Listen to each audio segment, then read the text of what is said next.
Ikkinchi bob. Boshqa aqidaviy masalalar. 9-savol. Insonni yaratishdan maqsad.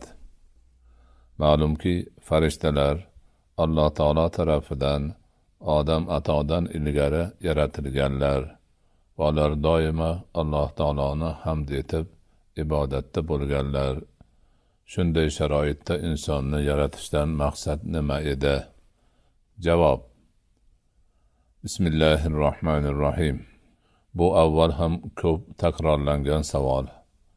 Farishtalarning o'zlari ham odamni yaratish haqidagi xabarni eshitganlaridan keyin Alloh taologa qalu ataj'alu fiha man yufsidu fiha va yasfiku dima va nahnu nusabbihu bihamdika va nuqaddisu lak.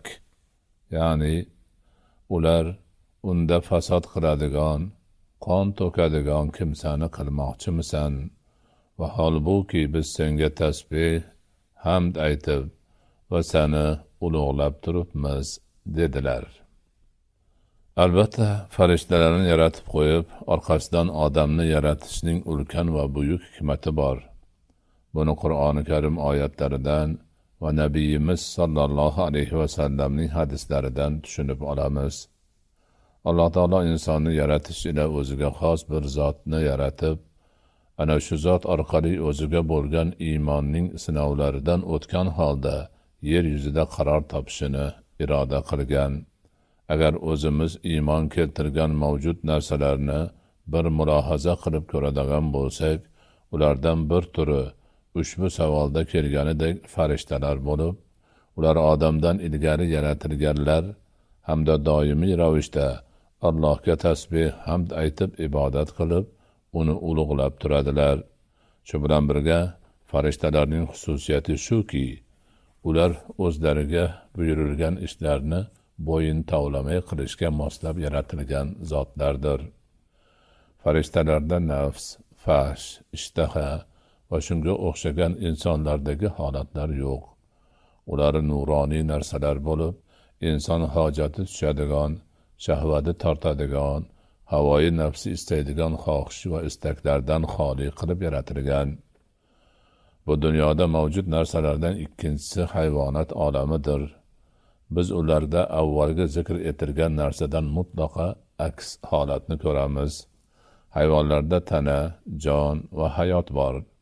Lekin ular faqat qorin to'yqazish, shahvat qondirish, o'zining nafsini orqasidan yurish tabiati ila yaratilgan maxluqlardir.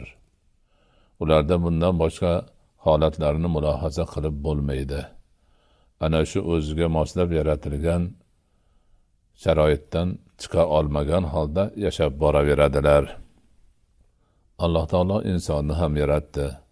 Insonga farishtalarda ham, hayvonot olamida ham mavjud xususiyatlarni joyladi.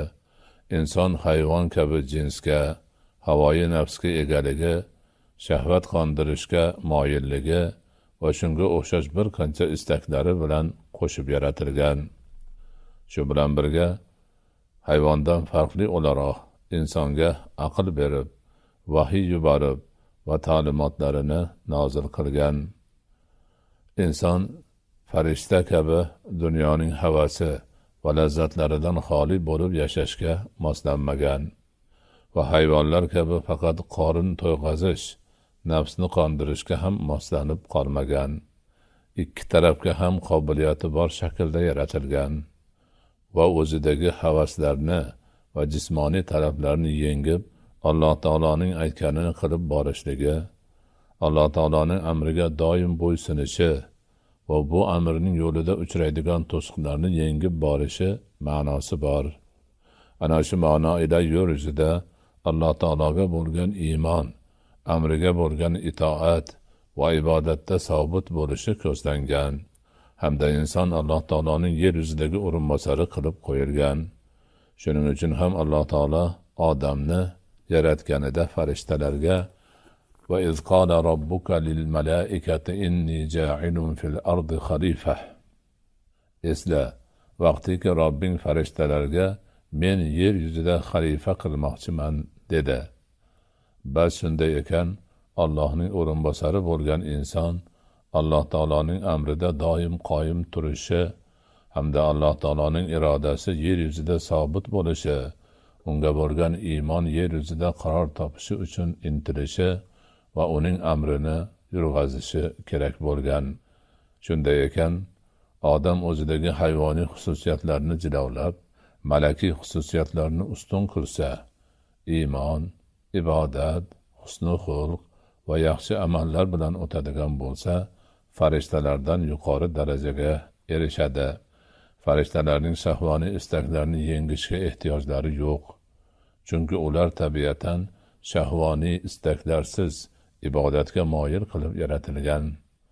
Aksincha, aqli, diniy ta'limotlari bo'la turib, bu ta'limot va aql talablariga javob qilmasdan, hayvon kabi faqat yemoq, ichmoq, jismning talablarini qondirmoq orqasidan ketsa, Alloh taoloni unutib iymon keltirmasa, hayvondan ham past darajaga tushib qolishi bor.